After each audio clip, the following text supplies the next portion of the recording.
Há pormenores curiosos em relação ao processo, em que na altura da audiência houve uma enorme trovoada e uma das testemunhas fugiu da sala assustada com o trovão. E há até uma história que se conta acerca do advogado Marcelino de Matos, que quando está a fazer a defesa final dos réus, há um grande trovão que assusta toda a sala e reposta a normalidade. Ele vira-se para os jurados e diz: senhores jurados, é o céu a manifestar a sua cólera contra a acusação que pesa sobre os arguidos.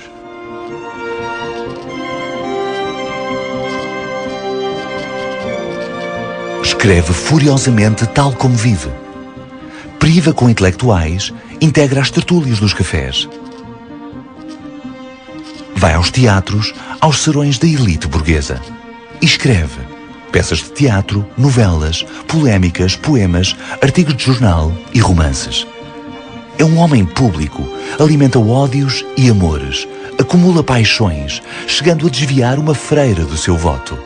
E arranja polémicas, sendo espancado em público mais do que uma vez. O Camilo não teria sido genial se tivesse tido uma existência pacata de um burguês de pantufas, não é? A circunstância de ter vivido como viveu é inseparável da obra que ele escreveu. Ele rompeu com muita coisa, não é? Socialmente, até do ponto de vista ético, não é? Do ponto de vista dos valores, infringiu muitos quadros valorativos, e isso dá uma certa dimensão e uma certa espessura, uma vez mais, à obra que escreveu. Não é possível escrever na quietude dos sentimentos, no ram-ram dos sentimentos. Camilo escreve muito. Torna-se conhecido a pulso e será o primeiro português a viver profissionalmente das letras. A sua escrita é o pão que alimenta a família e, por isso, não se faz rogado. Publica de tudo para agradar ao gosto popular. Ele é o primeiro grande escritor profissional das nossas letras. Não é um mero diletante da escrita. Antes dele estaríamos um pouco habituados a isso. A escrita era, de certa forma, instrumental de outras atividades ou de outros objetivos do escritor, e o Camilo faz isso, faz da escrita a sua maneira de ser, a sua forma de estar no mundo e a sua única via de comunicação com os outros. Certamente que a pressão de escrever, às vezes mais do que um livro ao mesmo tempo, para vender, limitou um bocadinho o resultado final da escrita, mas eu penso que também aquilo era parte do feitio do homem. É um homem paciente. Escrevia, está escrito e pronto. Que é de facto um homem de uma grande qualidade a escrever. Depois, porque ele é o grande mestre das paixões. Ninguém como Camilo conseguiu mexer nas paixões e gerir as paixões como ele geriu. E isso, como sabe, aliás hoje, quando as televisões, todas elas potenciam o jogo das emoções e das paixões por causa das audiências, melhor se percebe a literatura, sobretudo a literatura mais de cordel do próprio Camilo, nas revistas onde escreveu, para nos colocar rendidos perante este grande mestre na gestão das nossas emoções. Ele hoje, fosse hoje vivo, estas novelas rascas que nós hoje aí assistimos, que se fundam também muito nessa narrativa, se ele fosse hoje vivo, era seguramente o maior novelista português. Já o é, mas era ao nível da telenovela, porque ele escreve com essa preocupação, a preocupação de ganhar dinheiro, de poder comer, de poder viver. E, portanto, ele tem produzido depressa.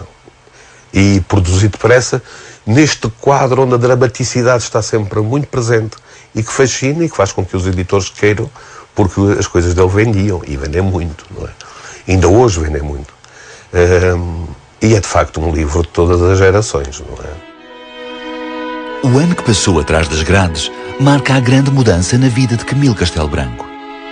O sucesso é finalmente atingido com Amor de Perdição, a sua obra maior, a que o consagra como nome grande da literatura. Mas é também o fim da boémia e dos amores inconstantes. Camilo tem uma família para sustentar e uma mulher para amar. É sabido que ele passava o tempo a ler e a escrever. Lia muito, escrevia muito e começou logo a traduzir a arte de ser feliz, que é algo curioso, a arte de ser feliz de Dror, e a colaborar para vários jornais.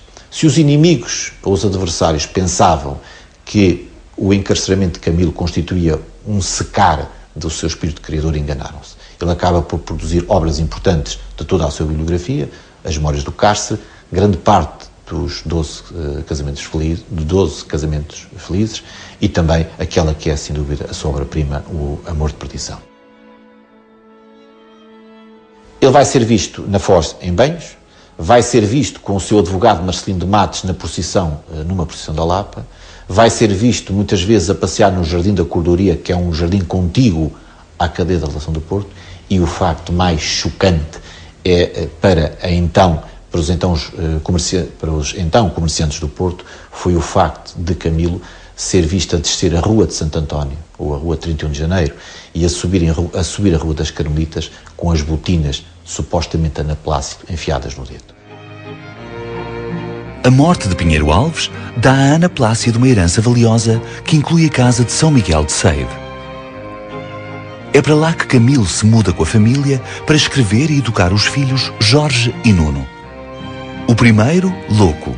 O segundo, jogador e mulherengo. E o escritor continua a gostar de boas farsas e de melhores tragédias. A vida do escritor continua a acompanhar a obra.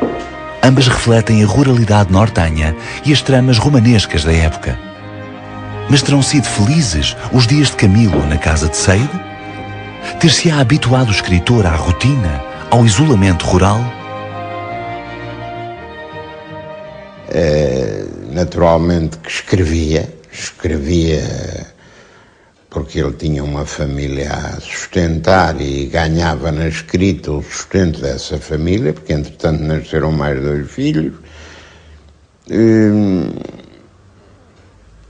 Lia imenso, anotava os livros. Nós temos aqui livros ainda com anotações quase sempre a lápis, porque ele lia na cama. Por outro lado, as relações dele com a Ana Plácido eram umas relações curiosas, de ódio-amor. Ele foi sempre um apaixonado da mulher, mas ao mesmo tempo uma pessoa que ela tinha uma certa dificuldade em aturar no dia-a-dia aqui de Ceide. E, portanto, ele entre a escrita, a leitura e as saídas preenchia razoavelmente o tempo, sem com isto dizer que ele não tivesse momentos de tédio, momentos de aborrecimento aqui.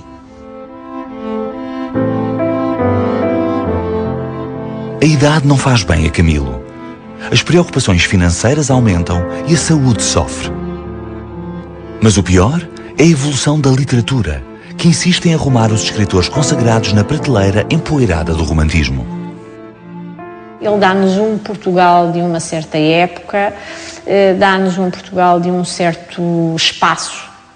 E desse ponto de vista, talvez se explique porque é que ele não é tão traduzido como outros autores que vieram depois e que, de alguma forma, têm uma dimensão mais eu não direi universal, mas que são entendidos como mais universais, mais aceitáveis, não é? Camilo, no fim de contas, retrata o mundo antes de fronteiras de Melo, quer dizer, não havia quase comboios, quer dizer, começaram nesse tempo, mas não havia comboios, não havia telefone, não havia quase eletricidade em sítio nenhum. É um mundo que passou.